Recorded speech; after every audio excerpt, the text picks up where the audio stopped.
اللہ تک پہنچنے کا راستہ قربانیوں سے ہو کے جاتا ہے۔ آپ سب متوسط یا غریب لوگ بیٹھے، میرے نبی جیسا غریب پوری کائنات میں کوئی نہیں۔ میں جبوتی صومالیہ گیا ہوں، وہاں کے غربت کو دیکھ کر مجھے لگا جیسے لفظ غربت بھی ان کی غربت پہ روتا ہے۔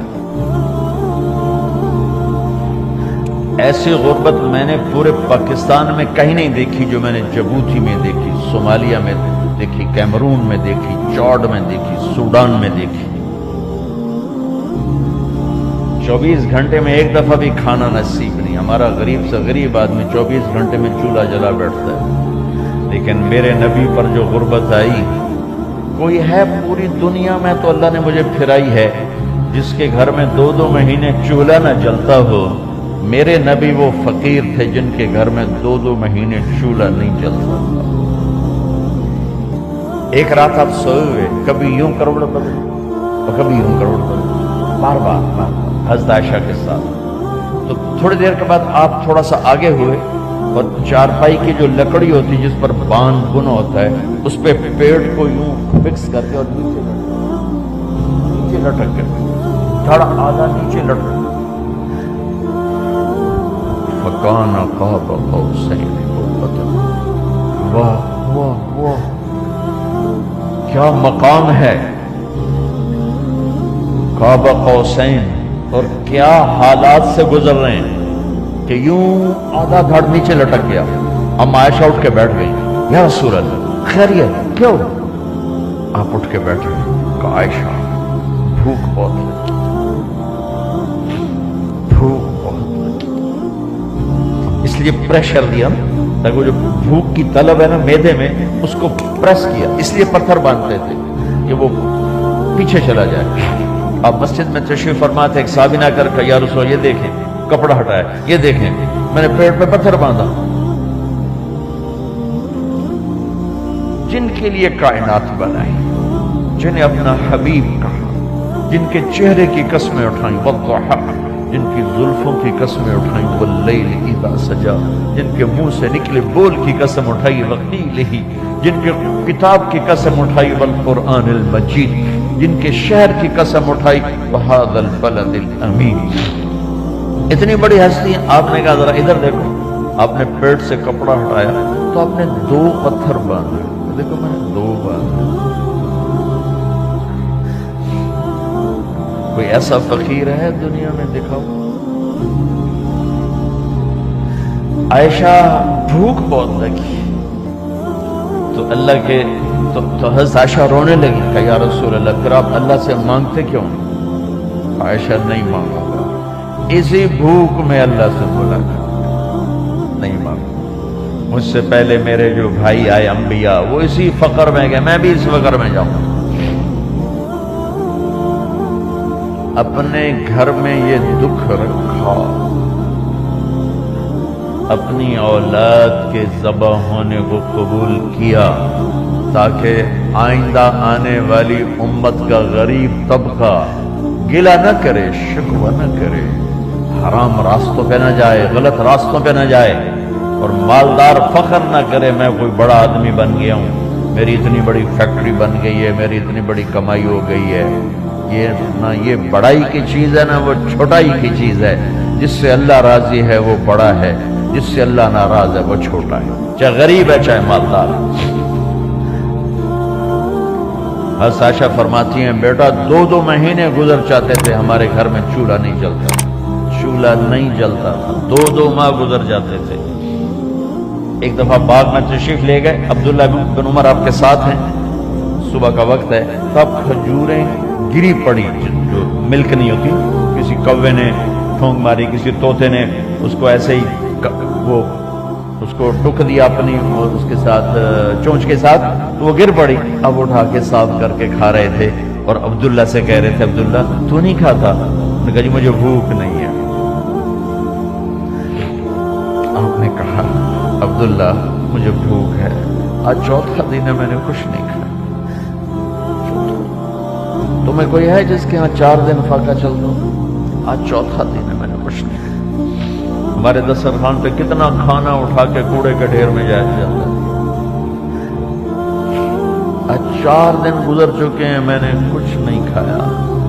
ہادہی صبح رابعۃ ما ذقت شیئا. آج 4تھی صبح میرے اوپر طلوع ہوئی ہے,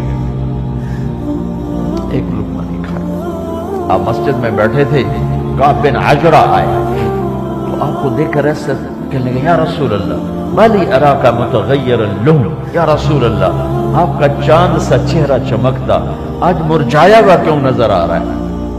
تو آپ نے یوں دیکھ اپنے پیٹ پہ یوں انگلی رکھ کر کہا, ما دخل جوفی ما يدخل جوف ذاتک منذ ثلاث.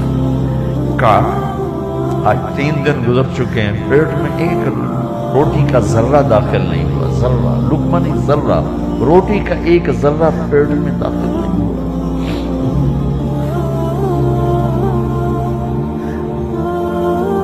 اور اتنی بڑی رسالت, اتنی بڑی نبوت,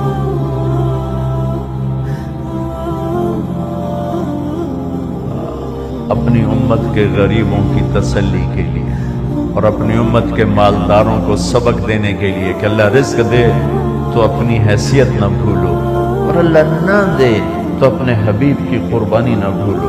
انہوں نے جان بوجھ کے یہ کیا, جان بوجھ کے, یہ نہیں کہ آپ کو کوئی تنگی اللہ کی طرف سے, جان بوجھ کے. اور سارے گھر کا یہ حال ہے. بس فاطمہ رضی اللہ تعالیٰ عنہ سے ملنے گئے, کہا بیٹے میں اندر آ جاؤں, میرے ساتھ عمران بھی ہیں, ایک صحابی تھے عرب سردار, میرے ساتھ عمران بھی ہیں. کہا ابا جان میرے گھر میں اتنی چادر نہیں کہ اپنے آپ کو چھپا سکوں, پردہ کرنے کے لیے میرے پاس چادر کوئی. تو آپ نے اپنی چادر اندر دے دی, کیسے پردہ کر, تو لپیٹ لی. اب اندر آئے تو آپ نے پوچھا, میں نے سنا تھا تو بیمار ہے, میں ذرا حال پوچھنے آیا ہوں. تو باپ کو دیکھ کے آنسو نکل آئے کہ یا رسول اللہ بیماری بھی ہے اور بھوک بھی ہے, دونوں ہی ہیں, صرف بیماری نہیں, بھوک بھی ہے. بڑے بڑے مصیبتوں سے لڑ جانے والے ماتھے پہ کبھی بل نہ آیا. بیٹی کے آنسوں نے پگھلا بھی دیا اور رلا بھی دیا. آپ بھی رو پڑے, آپ بھی رو پڑے. پھر کہا میری بیٹی نہ رو, والذی بعث اباک بالحق ما ذقت من 3 ایام طواقا. آج 3 دن ہے میں نے ایک لقمہ نہیں کھایا. اور میری بیٹی میں تمہیں بتاؤں, میرے رب نے مجھے کہا تھا میرے حبیب اگر آپ چاہیں تو احد پہاڑ سونا بنا دو. 10 میل لمبا چوڑا ہے احد پہاڑ, 10 میل. میں احد پہاڑ سونا بنا دوں, آپ کی خدمت میں پیش کروں. تو میں نے کہا نہیں یا اللہ مجھے نہیں چاہیے, میں ایک دن بھوکا رہوں گا, ایک دن کھانا کھاؤں گا. پھر فرمایا بیٹی کیا تجھے یہ عزت کافی نہیں ہے کہ اللہ نے تجھے جنت کی عورتوں کا سردار بنا دیا؟ یہ سرداری سونے چاندی میں تل کے نہیں ملی. ہوئے قربان جاؤں. بھائیو اب سب ماشاءاللہ نوجوان نظر آ رہے ہو, تھوڑا وقت نکال کے اگر آپ پڑھے ہوئے ہو اپنے نبی کی زندگی پڑھا کرو, اپنے نبی کی زندگی پڑھا کرو, بڑا ایمان بھی بنے گا, حوصلہ بھی ملے گا. اب حسن حسین کو کہتے تھے میری آنکھوں کی ٹھنڈک, میرے جگر کے ٹکڑے, میرے سینے کی ٹھنڈک, میرے لاڈلے, جنت کے چاند, جنت کے سردار, میرے 2 پھول. یہ سارے الفاظ حسن حسین کے لیے ہیں. اور ان کے بھوک کی وجہ سے رونے کی آواز سنتے تھے, وہ تڑپتے تھے, لیکن روٹی نہیں مانگی ان کے لیے, روٹی نہیں مانگی. کہ اپنی امت کے غریبوں کو تسلی دینی تھی کہ اگر میں فقیر بن کے جا رہا ہوں تو تمہارے اوپر بھی امتحان ہے, چند دن برداشت کرو. آپ نے فرمایا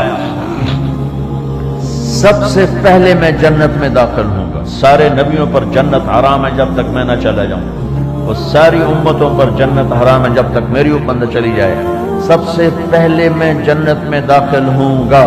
وما یا فقراء المؤمنین, اور میرے ساتھ میری امت کے غریب لوگوں, میرے ساتھ میری امت کے غریب لوگ میرے ساتھ پہلے داخل ہوں گے. بس فاطمہ کے گھر میں فاقہ حد سے بڑھ گیا تو حضرت علی نے فرمایا کہ جاؤ اللہ کے نبی سے کچھ تو مانگ کے آؤ. کچھ تو پیٹ میں جائے. زندگی میں کبھی ایسا موقع نہیں آیا کہ ایک دفعہ اتنا فاقہ آیا کہ حضرت علی جیسی ہستی نے بھی کہا جاؤ. تو آپ تشریف لائیں اور دروازے پہ دستک دی تو اتنا پیار تھا. جب حضرت فاطمہ گھر میں داخل ہوتی، اللہ نے ہمیں اولاد کے ساتھ کیا سلوک کرنا ہے اللہ نے ہمیں اپنے نبی سے یہ بھی سکھایا. حضرت فاطمہ جب بھی گھر میں آتی، اور ساتھ ہی تو گھر تھا، دیوار سے دیوار ملی تھی، روز کا آنا جانا، تو میرے نبی بیٹھے نہیں رہتے تھے. آؤ فاطمہ کیا آ رہے، کھڑے ہو جاتے اور تیزی سے آگے بڑھتے. دروازے پر ہی حضرت فاطمہ کا ہاتھ پکڑ لیتے، ہاتھ کا بوسہ لیتے، بوسہ لے کر ہاتھ پکڑے پکڑے بیٹی کو چارپائی پہ پہلے بٹھاتے، اس کے بعد خود بیٹھتے تھے. اکرموا اولادکم، میرے نبی نے کہا اولاد کو عزت دو، پھر وہ تمہیں عزت دیں گے. ہمارے ماحول میں اکثر ماں باپ نے اولاد پہ ڈنڈا ہی اٹھایا ہوتا ہے، پھر ان میں بغاوت پیدا ہو جاتی، پھر کہتے ہیں اولاد نافرمان. آپ نے دستک دی تو کہنے لگے یہ تو فاطمہ کی دستک ہے. خیر تو ہے، پہلے تو کبھی اس وقت میں آئی نہیں. تو آپ نے ام ایمن سے کہا دروازہ کھولو. ام ایمن نے دروازہ کھولا تو آپ نے استقبال کیا، بٹھایا، پوچھا بیٹی کیا ہوا، اس وقت میں کیسے آئیں؟ کہ یا رسول اللہ بہت فقر ہے، بہت بھوک ہے، آپ کے پاس سنا کچھ مال آیا ہے، کچھ ہمیں بھی دے دیا جائے. اتنی صابر بیٹی زندگی میں ایک دفعہ بھوک کی شکایت لے کر آئی، اور آگے باپ نے پھر پیپر لے لیا، پھر امتحان میں ڈال دیا. آپ نے کہا بیٹی میرے پاس 5 بکریاں کھڑی ہیں، دے دوں یا 5 دعائیں سکھا دوں؟ یہ بھی کوئی کتنا سخت موقع تھا، کتنا سخت موقع ہے کہ صبر کا پہاڑ بیٹی اتنی مجبور ہو کر آتی ہیں کہ یا رسول اللہ برا حال. تو میرے نبی کہتے بیٹی یہ بکریاں بھی لے جا، دعائیں بھی لے جا، دونوں جمع کر دیتے، یا دعائیں بعد میں سکھا دیتے، بکریاں دیتے، ایک تو دے دیتے.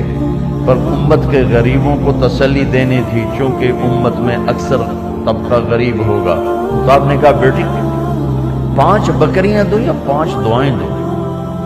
تو وہ سمجھ گئی اپنے باپ کے مزاج کو کہ ابا جان امتحان لے رہے ہیں. تو کہا ابا جان بکریاں چھوڑ دیں، مجھے دعائیں سکھا دیں، مجھے بکریاں نہیں چاہیے. بھوکے کی رات بھی گزر جاتی ہے اور بھوکے کا دن بھی ڈوب جاتا ہے. تو آپ کا چہرہ ایسے کھل گیا کہ میری بیٹی پاس ہو گئی. کہ بیٹی آپ تم دعا میں یہ کہا کرو یا اول الاولین یا آخر الاخرین یا ذا القوة المتین یا راحم المساکین یا ارحم الراحمین. یہ تیرے لیے 5 بکریوں سے اعلیٰ چیز. اب گھر واپس گئی خالی ہاتھ. حضرت علی نے فرمایا تو کچھ بھی نہیں لائی؟ کہ نہیں لائی ہوں، بہت کچھ لائی ہوں. کہ کیا؟ کہ میں دنیا لینے گئی تھی، آخرت لے کے آ گئی. ذهبت للدنیا وجئت بالآخرہ. تو حضرت علی نے فرمایا تیرا آج کا دن سب سے اعلیٰ دن، خیر ایامک ھذا. داماد کا امتحان لے لیا. حضرت علی کو بلا کے علی 5000 بکریاں دو کہ 5 دعائیں دو؟ وہاں تو 5 بکریاں، اب 5000 کر دیں. علی 5000 بکریاں لیتے ہو یا 5 دعائیں لیتے ہو؟ وہ بھی سمجھ گئے کہ آج میرا محبوب مجھ سے امتحان لے رہا ہے کہ علی کتنا کو مضبوط ہے اپنے ایمان میں. اور فاقے میں نے بتا دی کیا گزر رہے ہیں. آدمی اپنی بھوک سہ لیتا ہے، اولاد کا رونا برداشت نہیں ہوتا ہے.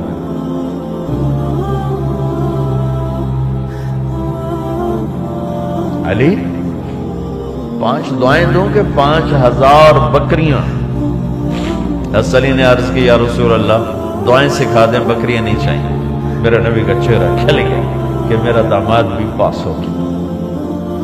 علی تو یہ دعا مانگا کر روزانہ، اللہم اغفر لی ذنبی ووسع لی خلقی وبارک لی فی رزقی وقنعنی بما رزقتنی ولا تذهب قلبی الی شیء صرفتہ عنی. یہ 5 دعائیں تو مانگا کر، 5000 بکریوں سے زیادہ ہے. اللہم اغفر لی ذنبی، اللہ میرا گناہ معاف کر. وسع لی خلقی، میرے اخلاق عالی شان کر. بارک لی فی رزقی، میرے رزق میں برکت دے، قننی بما رزقتنی، مجھے لالچ سے نکال دے، مجھے لالچی نہ بنا، مجھے حریص نہ بنا، ولا تذهب قلبی الی شیء صرفته عنی، جو تو نے مجھے دیا نہیں اس کی میرے اندر سے طلب بھی ختم کر دے، مجھے اس کا طلبگار بھی نہ بنا کہ یہ 5000 بکریوں سے زیادہ ہے۔ میں نے تھوڑا سا اپنے نبی کے گھر کا نقشہ آپ کو بتایا، یہ چند دن صبر کی دنیا ہے، اللہ راضی ہو گیا تو موت سب سے خوبصورت پیغام۔